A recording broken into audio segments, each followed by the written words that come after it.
네, 안녕하세요. 고승은입니다. 더 정확하고 쉽게 설명드리기 위해 더 많이 찾아보고 공부하고 질문하겠습니다. 과거 기자였던 시절보다 더 노력하겠습니다. 영상은 컴퓨터 실력이 안 되어서 잘 못 만들지만 원고만큼은 더욱 알차게 쓰겠습니다. 꼭 구독과 좋아요 부탁드립니다. 윤석열이 예고대로 5일 김건희 특검법과 대장동 55클럽 특검법 모두 즉시 거부권을 행사했습니다. 국민은 늘 무조건 옳고 국민들의 어떤 비판에도 변명해선 안 된다라고 입버릇처럼 국민 타령을 하더니 국민 60%에서 70%가 항상 찬성하는 쌍특검 법안에는 거부권을 행사하는 유체이탈을 또 선보인 건데요.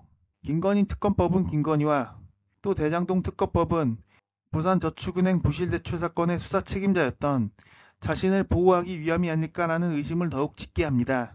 정작 특검법엔 부산저축은행 건은 빠져있는데도 말입니다. 윤석열 자신이 곧장 광복절 특사로 사면한 김태우 씨를 후보로 내면서까지 공천을 강행한 지난해 10월 강서구청장 보궐선거에서 국민의힘이 대참패하자 잠시 고개를 숙이는 척했지만 역시 변한 건 전혀 없는 겁니다. 지난해 12월에는 사용자의 노동자를 향한 손해배상 남용을 방지하는 노란봉투법과 방송 관련 법안 3개에 대해 거부권을 행사했으며 여론의 반대가 높음에도 자신의 검사 선배인 김홍일 방송통신위원장을 국민권익위원장 자리에서 옮겨 임명했습니다. 이 같은 시민들 여론 무시하기나 유체이탈화법은 계속돼 왔던 일이라 전혀 놀라울 것도 없지만 이처럼 자신 가족에 대한 특검법 법안까지 거부권을 행사하며 권한을 남용하고 있다는 것은 전례도 없는 일이긴 합니다. 이관섭 대통령실 비서실장은 이날 윤석열이 거부권을 행사한 지 24분 만에 용산 대통령실에서 브리핑을 열고 특검법은 총선용 여론조작을 위해 만들어져 많은 문제가 있다라며 이재명 대표에 대한 방탄이 그 목적이라고 우겼습니다. 그런데 검찰 조사로 2년 넘게 그렇게 이재명과 그 주변을 들쑤시고 언론 플레이와 강압수사 논란 등으로 사람들까지 극단적 선택에 몰아놓은 건 왜 언급 안 하나요? 이관섭 실장은 또 12년 전 결혼하기도 전 일로 문재인 정부에서 2년간 탈탈 털어 기소는커녕 소환도 못한 사건이라며 검경 등에서 특검에 수백 명의 인력이 차출될 경우 법 집행기관들의 정상적인 운영에도 심각한 지장을 초래할 것이 뻔하다라고도 했습니다. 그러나 당시 문재인 정부 검찰총장이자 수사 총책임자는 윤석열이었고 김건희는 단 한 번이라도 소환조사 압수수색 받았던 적이 있었나요? 이런 특혜가 있습니까? 실제 더불어민주당은 윤석열의 거부권 행사에 대해 권한쟁의 심판 청구까지 검토 중입니다. 즉 대통령이 본인과 배우자에 대한 특검을 거부하는 것은 권한남용에 해당한다는 거지요. 사면권이 대통령의 고유 권한이지만 배우자나 가족, 친인척에 대해 사면권을 행사할 수 없듯 배우자에 대한 특검 역시 거부권을 행사할 수 없다는 설명입니다. 특히 민주당 내 개혁파인 김용민 의원은 김건희 특검법에 대한 윤석열의 거부권 행사는 헌법상 한계를 벗어난 것이므로 탄핵 사유에 해당된다는 의견을 내놓기도 했습니다. 김용민 의원은 4일 페이스북에서 대통령의 법률안 거부권은 아무런 한계 없이 무한정 인정되는 것이 아니다라며 헌법에 권한이 있다고 그것이 무제한은 결코 아니다. 기본권이 헌법에 규정되어 있지만 무제한으로 인정되지 않는 것과 마찬가지 이치다. 한편 권한과 권리는 구별된다라고 짚었습니다. 김용민 의원은 공직자가 헌법과 법률에 따라 하는 행위들은 모두 그 효과가 국민에게 귀속되고 미치므로 공직자 개인의 권리가 아니라 권한이라며 즉 대통령의 거부권은 윤석열 개인의 권리가 아니므로 행사했을 때 법적 이익이 모든 국민에게 귀속되어야 하는데 김건희 특검법에 대한 거부권은 법적 이익이 배우자와 윤석열 개인에게 귀속되고 국민들은 철저하게 무시당하는 결과를 초래하므로 권한 행사의 범위를 넘은 것이다. 헌법은 대통령에게 거부권이란 권한을 주었지 부인을 지키는 권리를 준 것이 아닌 것이 분명하다라고 설명했습니다. 더불어민주당의 원외 혁신기구인 더민주 전국혁신회의도 거부권 행사 직후 논평에서 법 앞에 예외는 없다. 대통령도 대통령 배우자도 마찬가지다. 쌍특검에 대한 대통령 거부권 행사는 법치주의에 대한 예외를 목표로 한다. 명백한 위헌이고 탄핵 사유라며 대통령과 대통령 배우자의 사적인 이해관계를 지키기 위해서 발동되어서는 안 된다.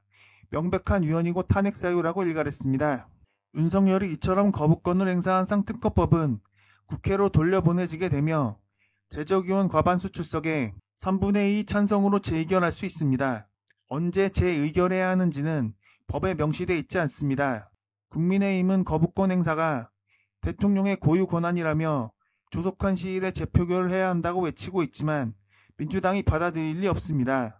재표결이 늦어지면 4월 22대 총선에서 공천 컷오프 당하거나 탈락한 의원들이 특검법에 찬성표를 던질 가능성이 크기 때문이죠. 실제 검사 출신을 각 지역구에 낙하산식으로 내려 꽂을 것이 확실시되기 때문에 엄청난 공천 파동이 예상되기에 충분히 예상할 수 있는 시나리오입니다. 이를 두고 김용민 의원은 국힘당이 표결에 불참할 가능성도 있다 하면서도 국힘당 입장에서 이탈표를 통제하기 어려운 상황이 된다면 표결에 참여해 이탈표 때문에 가결되는 것이 대통령의 가장 치명적인 결과다. 따라서 이를 피하기 위해 아예 표결에 불참할 가능성이 있다라고 했습니다. 김용민 의원은 재의결은 제적이 아니라 출석 3분의 2의 찬성이면 가결되기 때문에 야당들만 표결에 참석한다면 충분히 가결시킬 수 있다라며 민주당이 충분히 해낼 수 있다는 전망을 내놓았습니다. 이처럼 본인이나 가족이 관련된 특검법에 대해 거부권을 행사한 경우는 전례도 없는 일이고요. 부패의 대명사로 불리던 이명박도 자신과 가족이 관련된 특검법에 거부권을 행사하지 않았습니다. 지난 2012년 9월 21일 이명박은 국회를 통과한 내곡동 특검 법안을 전격 수용했는데요. 당시 내곡동 사저 부지 헐값 매입 사건은 이명박이 퇴임 후 살게 될 내곡동 사저와 경호동 터를 아들 이시영과 청와대 경호처가 함께 매입했는데 이시영이 내야 할 사저의 땅값을 시세보다 낮추고 국가가 내야 할 경호터 땅값은 높게 계산해 결국 이시영 측이 6억 원에서 8억 원여의 이익을 봤다는 의혹이었습니다. 그 과정에서 배임이나 명의신탁을 하지 않았는지 등이 수사 대상이었는데요. 당시 이시영을 비롯해 몇몇 공직자들이 고발당했으나 검찰이 무혐의 처분하자 봐주기 수사 의혹이 일었고 특검이 추진됐던 겁니다. 당시 이명박은 국무회의에서 이번 법안은 민주당이 특검을 사실상 임명하도록 한 것으로 여야의 정략적 합의라면서도 이 문제로 정치적 사회적 논쟁이 이어지는 건 지금처럼 경제가 어려울 때 적절치 않다라고 하며 특검을 수용한 것으로 알려졌습니다. 결국 한 달여간 내곡동 특검이 실시됐으나 이시영은 무혐의 처분을 받았고 공직자 3명만 기소됐습니다. 당시 이명박 정권 말기였고 지지율도 낮아 레임덕 상황이긴 했지만 비겁하게 특검을 피하지는 않았던 겁니다. 또 이명박의 경우 자신의 임기 중 정권의 상황이라고 불리웠던 둘째형 이상득 전 의원이 구속되는 것을 지켜보기도 했습니다. 이상득은 지난 2012년 7월 저축은행 등으로부터 퇴출 저지 청탁 요구와 함께 7억여 원을 받은 혐의를 받고 구속 기소됐는데요. 이상득은 당시 영장실치심사를 받기 위해 법원에 나왔다가 부실 저축은행 피해자들에게 넥타이를 잡히거나 계란과 물병을 맞기도 했습니다. 이상득은 결국 징역 1년 2개월형과 추징금 4억 5천여만 원이 확정됐습니다. 당시 현직 대통령의 형이 최초로 구속되는 기록이 세워졌는데요. 이명박은 형이 구속되자 참으로 실망을 금치 못하는 일이 났으니 생각할수록 억장이 무너져 내리고 차마 고개를 들 수 없다라며 모두가 제 불찰이다. 어떤 질책도 달게 받아들이겠다라며 고개를 숙였습니다. 그 밖에도 김영삼, 김대중 전 대통령 역시 자신의 임기 중 아들들이 구속되는 것을 지켜봐야 했는데요. 김영삼 정부 시절 소통용으로까지 불리웠던 김현철 씨는 아버지 임기 중이었던 1997년 5월 기업으로부터 청탁 대가 등으로 모두 66억여 원을 받고 12억여 원을 탈세한 혐의로 구속된 바 있습니다. 김현철은 이후 징역 2년을 선고받았으며 이후 구속 5개월 만에 보석으로 풀려나왔고 징역이 확정된 다음에는 광복절 특사로 잔영 집행을 면제받는 등 특혜를 다 누리긴 했지만 쇠고랑을 차기라도 했습니다. 또 김대중 정부 말기엔 둘째 아들 김홍업, 셋째 아들 김홍걸 두 사람이 잇따라 청탁 대가로 수십억 원씩 받은 혐의로 구속됐습니다. 거론된 이들 모두 혐의에 비하면 최종적으로 솜방망이 처벌을 받았으며 임기 말 중에 일어난 공통점이 있지만 현직 국가수장의 혈육이라 할지라도 처벌받는다는 사례가 있었습니다. 그렇다고 대통령의 권한으로 검찰 수사를 가로막지도 않았고요.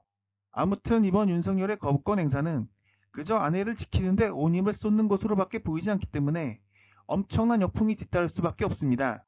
이미 탄핵 사유야 수도 없이 정립했지만 보다 확실한 사유가 하나 정립된 셈이기도 합니다.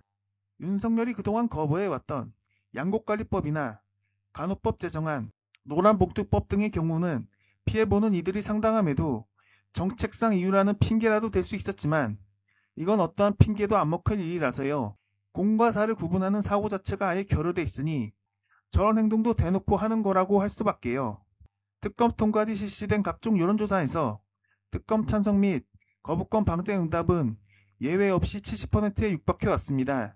김건희에 대한 고발장은 이미 지난 2020년 4월 접수됐는데 근 4년간 소환조사 압수수색 한번 하지 않았으니 국힘 지지층에서조차도 털고 갈 건 털고 가라는 주문을 하고 있는 것임에도 똥꼬집을 부리고 있는 거죠. 윤석열 정권을 만드는데 결정적 공헌을 해온 조중동 역시 그런 주문을 하고 있는데도 말입니다.